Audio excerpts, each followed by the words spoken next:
ব্যবসা বাণিজ্যের বিশ্লেষণ নিয়ে ডিবিসি নিউজের নিয়মিত আয়োজন ইসলামিক ব্যাংক তালিকাতায় স্বাগত জানাচ্ছি। আপনাদের সাথে আছি আমি রিফাত নোভা। আসছে বাজেটে নতুন করে কোনো করের বোঝা চান না ব্যবসায়ীরা। সেই সঙ্গে কর ছাড় ও ভর্তুকি সহ চলতি বাজেটের সব সুবিধা নতুন বাজেটে অব্যাহত রাখার দাবিও তাদের। সেই সঙ্গে বিনিয়োগ বাড়াতে দীর্ঘমেয়াদী নীতি ঘোষণাও চান উদ্যোক্তারা। এই সব বিষয় নিয়ে তালিকাতার আজকের বিষয় বাজেটে করের বোঝার আশঙ্কা কেন, আলোচনার জন্য আমাদের সাথে যুক্ত আছেন জাতীয় রাজস্ব বোর্ডের সাবেক সদস্য রেজাউল হাসান এবং বিজিএমই এর প্রথম সহ সভাপতি সৈয়দ নজরুল ইসলাম। দর্শক, আমরা আলোচনায় যাব তাদের সঙ্গে, কিন্তু আমাদের সহকর্মী মোস্তফা মাহবুবের করা একটি প্রতিবেদন তার আগে আমরা দেখে নেব। 2024-25 অর্থবছরের বাজেট ঘোষণার বাকি আর মাত্র 10 দিন। বাজেটের সব দলিল চূড়ান্ত হয়েছে, তারপরও ব্যবসায়ীরা তাদের শঙ্কা থেকেই দেন দরবার করছেন সরকারের সর্বোচ্চ পর্যায়ে।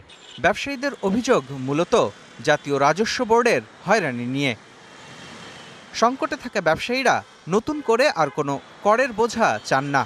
বাজেটে হঠাৎ করে কোনো রুলস চেঞ্জ হয়ে গেল যাতে কস্ট ডাবল রিডাবল হয়ে গেল, ওইটাই আমাদের ভয়। আমরা চাই সরকার যে ধারাটা চালিয়ে গেছেন এতদিন, সেই ধারাটা যাতে ঠিক থাকে, অ্যাডিশনাল প্রেশার যাতে ইকোনমির উপর না দেন through higher duty, sales tax, VAT. ইকোনমির অলরেডি যে শ্রিঙ্কেজ সিচুয়েশনে আছে, এটাকে বাড়ার একটা সুযোগ করে দিতে হবে। সেই সঙ্গে চলতি বাজেটে বিভিন্ন খাতে থাকা কর ছাড় সুবিধা অব্যাহত রাখার দাবিও জানিয়েছেন ব্যবসায়ী নেতারা। ট্যাক্স, ভ্যাট বা এগুলো সব বাড়িয়ে দেবেন, তাহলে ইকোনমি আরও ছোট হয়ে যাবে। ব্যবসায়ীদের প্রত্যাশা, আগামী বাজেটে একটি দীর্ঘমেয়াদী নীতি দিক নির্দেশনা থাকবে।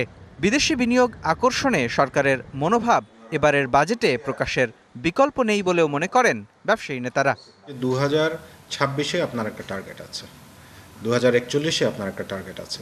আপনার সামগ্রিক যে নীতিগুলো আছে, সেই নীতিগুলো এটাকে সহায়ক হতে হবে।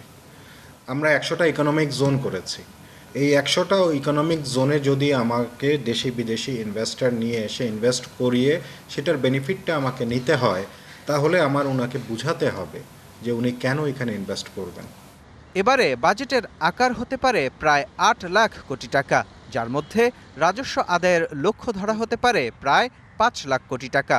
ব্যবসায়ীদের শঙ্কা, বিকল্প উৎস না খুঁজে রাজস্বের লক্ষ্য পূরণে এনবিআর নিয়মিত করদাতাদের ওপরই আরও চাপ বাড়াবে। মোস্তফা মাহবুব, ডিবিসি নিউজ, ঢাকা। দর্শক, আমরা দেখছিলাম আমাদের সহকর্মী করা একটি প্রতিবেদন। আমরা বলছিলাম আমাদের সঙ্গে দুজন অতিথি যুক্ত আছেন। অতিথি হিসেবে যুক্ত আছেন রেজাউল হাসান এবং একই সাথে যুক্ত আছেন সৈয়দ নজরুল ইসলাম। আপনাদের দুজনকে স্বাগত জানাচ্ছি আজকের তালিকাতায়। ধন্যবাদ আপনাকে। যে আসলে আজকের যে প্রতিবেদনটা আমরা দেখছিলাম এবং একই সাথে আমরা প্রতিবেদনে দেখছিলাম এখানে করের বিষয়টি বারবারই চলে আসছে। ব্যবসায়ীরা গত পরশুদিন প্রধানমন্ত্রীর সঙ্গে একটি বৈঠক করেছেন এবং সেখানে নজরুল ইসলাম, আপনাকে একটু জিজ্ঞেস করব যে সেখানে কি ধরনের আলোচনা হয়েছে, আপনি কি জানতে পেরেছেন? জি জি, আমি উপস্থিত ছিলাম ওইখানে। আমরা ব্যবসায়ীরা প্রত্যেকটা সেক্টর থেকে গিয়েছিলাম এফবিসিসিআই এর নেতৃত্বে এবং মাননীয় বাণিজ্য উপদেষ্টার নেতৃত্বে আমরা গিয়েছিলাম। মাননীয় প্রধানমন্ত্রী প্রত্যেক সেক্টরের প্রতিনিধিদের কথা শুনেছেন। আমাদের যে সমস্যাগুলি আমরা ফেস করছি কাজ করতে গিয়ে, ব্যবসা করতে গিয়ে, সেই প্রত্যেকটা সেক্টরের লিডাররা তাদের যে সমস্যাগুলি তুলে ধরেছেন মাননীয় প্রধানমন্ত্রী এবং মাননীয় অর্থ প্রতিমন্ত্রী, মাননীয় বাণিজ্য প্রতিমন্ত্রী, ওনারা নোট ডাউন করেছেন। আমার বিশ্বাস মাননীয় প্রধানমন্ত্রী যে 7টা থেকে প্রায় 10:30টা পর্যন্ত যে সময়টুকু এক্সক্লুসিভলি ব্যবসায়ীদেরকে দিয়েছেন, এটাতে প্রমাণিত হয় মাননীয় প্রধানমন্ত্রী চান ব্যবসায়ীরা ঠিক থাকুক। কারণ ব্যবসায়ীরা যদি ঠিক না থাকে, তাহলে বাংলাদেশের এত বিশাল অর্থনীতির যে যোগান, প্রায় 8 কোটি লক্ষ ডলারের 8 লাখ ডলার, 8 লাখ কোটি টাকার যে বাজেট নিয়ে চিন্তা ভাবনা করছেন, এটাকে যোগান দিতে হলে ব্যবসায়ীদেরকে টিকিয়ে রাখতে হবে। সেই জন্য আমরা ব্যবসায়ীদের মহল থেকে একটা কথা পরিষ্কারভাবে বলার চেষ্টা করেছি, সেটা হচ্ছে আমাদের করের বোঝা কমিয়ে দিতে হবে। ভ্যাট এবং ট্যাক্স নিয়ে যে ঝামেলা আমরা ফেস করছি, সেটা নিয়ে সুনির্দিষ্ট প্রস্তাবনা, সুনির্দিষ্টভাবে একটা গাইডলাইন দিতে হবে। সেই সাথে যে আইন করা হয় সেটাকে 5 বছর পর্যন্ত বলবৎ রাখা উচিত, না হয় প্রতি বছরে বছরে যদি পলিসি চেঞ্জ হয়, তাহলে যারা ইনভেস্ট করছে অথবা বিদেশিরা ইনভেস্টর আসছে, তারা কিন্তু হ্যারাসমেন্টের পথে পড়ে। সেই সাথে এনবিআর এর যে আমরা ইম্পোর্ট এবং এক্সপোর্টের ক্ষেত্রে যে সমস্ত সমস্যাগুলি আমরা ফেস করছি, বিশেষ করে কাস্টমস অ্যাক্ট 1969 এর যে ধারাগুলি আছে, সেখানে কিছুটা কারেকশন করতে হবে, কারণ বিশাল ক্ষমতা দেওয়া হয়েছে সেই সমস্ত অফিসারদেরকে, তারা সেই ক্ষমতার মিসইউজ করে তারা হ্যারাসমেন্ট করে, যে কারণে আমরা এগুলিও তুলে ধরেছি।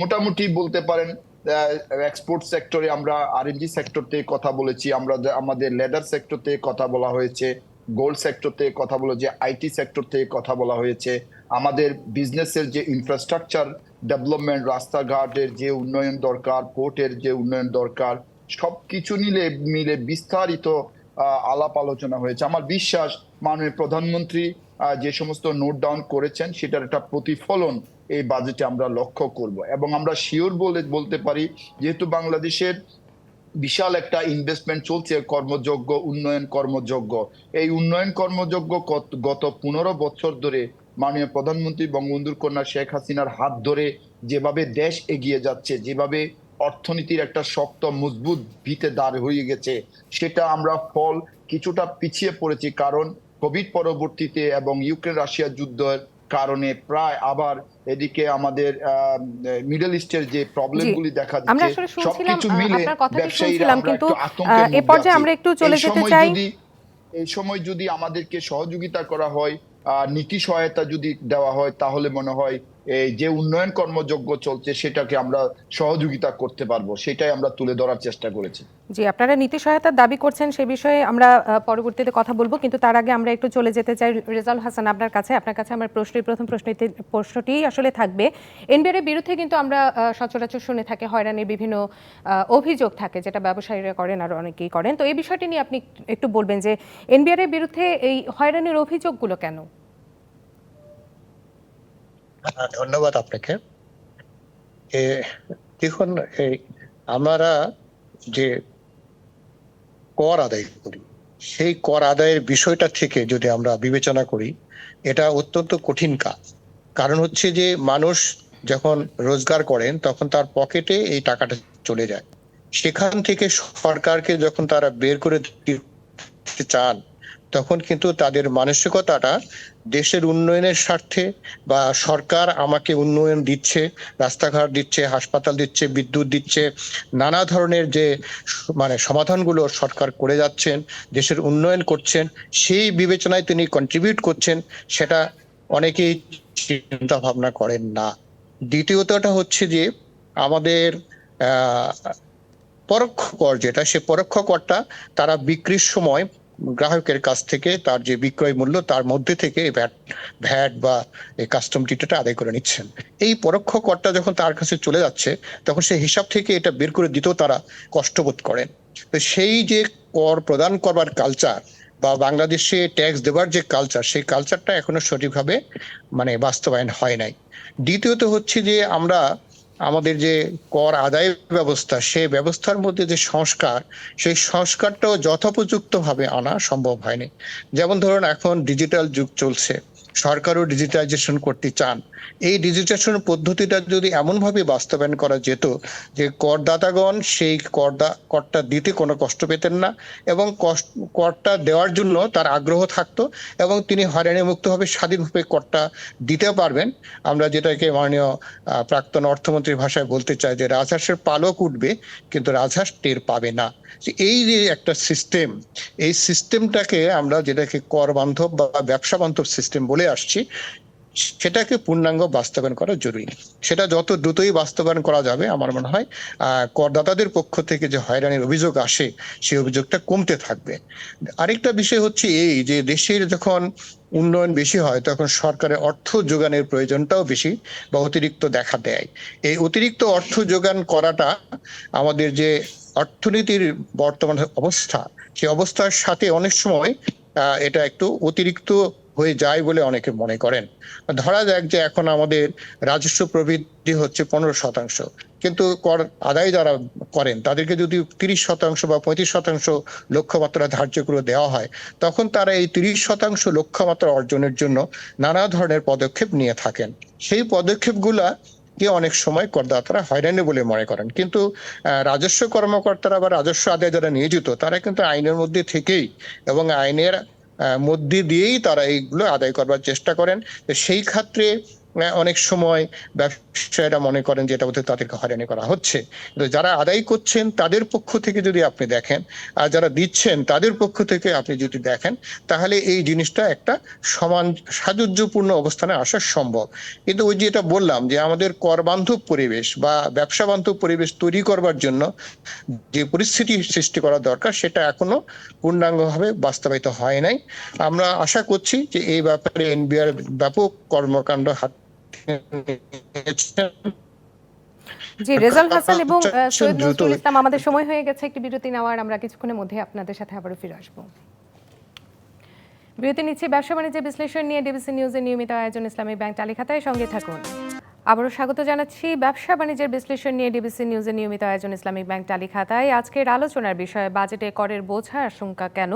আলোচনার জন্য আমাদের সাথে যুক্ত আছেন জাতীয় রাজস্ব বোর্ডের সাবেক সদস্য রেজাউল হাসান এবং বিজেএমই এর প্রথম সহ সভাপতি সৈয়দ নজরুল ইসলাম। আপনাদের দুজনকে আবারও স্বাগত জানাচ্ছি আজকের আলোচনায়। বিরতির পর আসলে আমি একটু সৈয়দ নজরুল ইসলাম আপনার কাছে একটু যেতে চাচ্ছি, এবং আপনার কাছে আমার প্রশ্নটি একটি যে ব্যবসায়ীরা দেখেন কর তো দিতেই হবে, তাহলে সেক্ষেত্রে ব্যবসায়ীরা কেন করের বোঝা চাপবে বলে তাদের মধ্যে এই ভয়টি কাজ করছে? দেখুন, আমাদের কর তো আমাদেরকে দিতেই হবে। আমরা যদি সরকার থেকে ফ্যাসিলিটি নিতে চাই তাহলে আমরা ব্যবসা করব, কর দেব না এরকম তো কোনো চিন্তা কোনো ব্যবসায়ীরা করে না। কারণ আমরা সরকারের কাছ থেকে ইনফ্রাস্ট্রাকচার ডেভেলপমেন্ট চাই, আমরা সরকারের কাছ থেকে বিদ্যুৎ গ্যাস চাই, আমরা কমিউনিকেশনের ডেভেলপমেন্ট চাই, আমরা ভালো এয়ারপোর্ট চাই, ভালো রাস্তাঘাট চাইবো, ভালো ব্যবসা বান্ধব পরিবেশ চাইবো। সেখানে কর কি দেব না এটা বলি নাই। আমরা বলতে চাচ্ছি করের বোঝা যদি ইন্টারন্যাশনাল মার্কেটের সাথে মিট করার যে আমাদের ক্যাপাসিটি আছে, যে প্রাইস বার্গেনিং আমরা করি, যেখানে যদি আমরা প্রাইসটা যদি করের কারণে বা ভ্যাট ট্যাক্সের কারণে এটা বেড়ে যায় তাহলে কিন্তু আমরা মার্কেট হারাবো। আমরা যদি কম্পিটিশনে টিকে থাকতে না পারি তাহলে কিন্তু আমরা বিজনেস করতে পারবো না। আমরা যদি বিজনেস করতে না পারি বাংলাদেশে আর্নিংটা হবে না, সেটা আমরা বোঝানোর চেষ্টা করেছি। আমরা ফ্রি কস্টে ফ্রি কর দিয়ে বা ট্যাক্স দিয়ে আমরা চলতে চাই না। আমরা বলতে চাচ্ছি যে ভ্যাটের কথা আসছে, আমি র মেটেরিয়ালস একবার আনলে একবার ভ্যাট হচ্ছে, আবার আমি প্রোডাকশন করে মাল বিক্রি করার সময় আবার ভ্যাট হচ্ছে।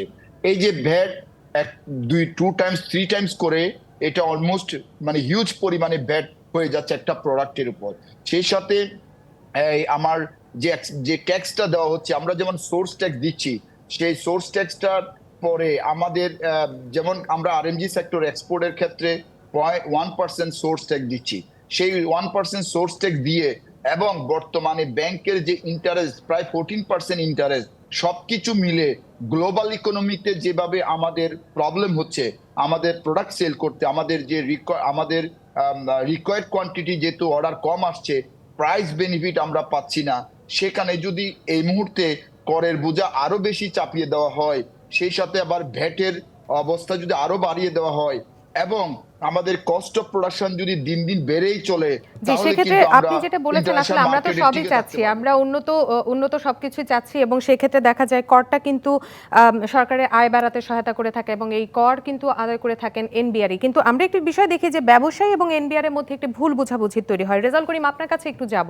এই বিষয়টি কেন? এই ব্যাপারে আমি একটু বলতে চাইছিলাম। ব্যবসায়ীদের আমাদের সময়টি একেবারেই কম, একটু ছোট করে শুনবো আমরা আপনার কাছ থেকে। জি, ব্যবসায়ীদের সাথে এনবিআর এর কোন রকমের সমস্যা নাই। আমরা এনবিআর এর যে মাঠ পর্যায়ে যে সমস্ত অফিসার গুলি আছে তাদের যে অজ্ঞতার কারণে তারা যে আইনের উপর ভিত্তি করে হ্যারাসমেন্ট করে সেটা কমিয়ে দেওয়ার জন্য আমরা বারবার অনুরোধ করছি। না হয় আমরা আপনাকে ধন্যবাদ জানাচ্ছি, ভ্যাট ট্যাক্সের জন্য আপনাকে ধন্যবাদ জানাচ্ছি। রেজাউল করিম, আসলে এই বিষয়টি কি ঠিক উনি যেটি বললেন, এবং একটু বলবেন আমাদেরকে এই বিষয়টা নিয়ে? হ্যাঁ, দেখুন, একটা কথা বলে কি যে আমি তখনই বলেছিলাম যে আমাদের দেশে যে কর সংস্কৃতি সেটা তৈরি হয়নি, সেটা একটা প্রতিবন্ধকতা। দ্বিতীয়ত হচ্ছে যে দেখুন, কর কখনোই ব্যবসায়ীদের বোঝা নয়। এই কথাটা হয়তোবা এনবিআর বোঝাতে পারছে না বা বোঝাবার চেষ্টা করেনি, কিন্তু কর সরকারের স্বার্থে যখন আদায় করা হয় তার আগে ব্যবসায়ীদের সঙ্গেও আলোচনা করা হয়। এই যে সামনে বাজেট আসছে, তার আগে কিন্তু ব্যবসায়ী প্রতিনিধিরা বিভিন্ন খাত ভিত্তিক এবং মানে তাদের যে অ্যাসোসিয়েশন ভিত্তিক আলোচনা করেন। সুতরাং কোন খাতে তাদের কর বেশি হয়ে যাচ্ছে অথবা এটা বোঝা হয়ে যাচ্ছে, সেগুলি কিন্তু তারা ব্যাখ্যা করার অবকাশ পান। আরেকটা কথা উনিও আলোচনায় এনেছেন যে ভ্যাট একবার আমদানি পর্যায়ে দেওয়া হচ্ছে, আরেকবার মানে বিক্রি পর্যায়ে দেওয়া হচ্ছে। আসলে ভ্যাটের বোঝাটা ব্যবসায়ীদের নয়, পরোক্ষ কর কখনোই ব্যবসারা বহন করেন না। পরোক্ষ কর তারা খরচের মতো অন্তর্ভুক্ত করেন এবং ভোক্তার কাছ থেকে তারা সরকারের পক্ষে এটা আদায় করেন। সুতরাং এটা একমাত্র ভোক্তাই এর ব্যয়ভারটা বহন করেন। সুতরাং ভোক্তাদের পক্ষ থেকে কিন্তু এই যে ভ্যাট বেশি হচ্ছে বা কর ভার বেশি হচ্ছে, এই অভিযোগটা এখন আর নেই। একসময় ছিল, এনবিআর এর প্রচারণা এবং এনবিআর এটা বোঝাতে সক্ষম হয়েছে মানুষকে যে আসলে দেশের স্বার্থে, উন্নয়নের স্বার্থে ভ্যাট দেওয়ার প্রয়োজন আছে বা আমাদের সরকারের রাজস্ব দেওয়ার প্রয়োজন আছে। আরেকটা আছে হলো আয়কর। আয়করের ক্ষেত্রে কিন্তু যদি কারো নিট আয় থাকে, কেবলমাত্র তিনি জি। রাজস্ব প্রদান করবেন। রেজাউল করিম এবং সৈয়দ নজরুল ইসলাম, আজকের মতো আমাদের সময় এখানেই শেষ। এখানেই আমাদেরকে শেষ করতে হচ্ছে এবং বিদায় নিতে হচ্ছে। ধন্যবাদ জানাচ্ছি আপনাদেরকে। ব্যবসা বাণিজ্যের বিশ্লেষণ নিয়ে ডিবিসি নিউজের নিয়মিত আয়োজন ইসলামিক ব্যাংক চালিখাতা আজ এ পর্যন্তই। সঙ্গে থাকুন।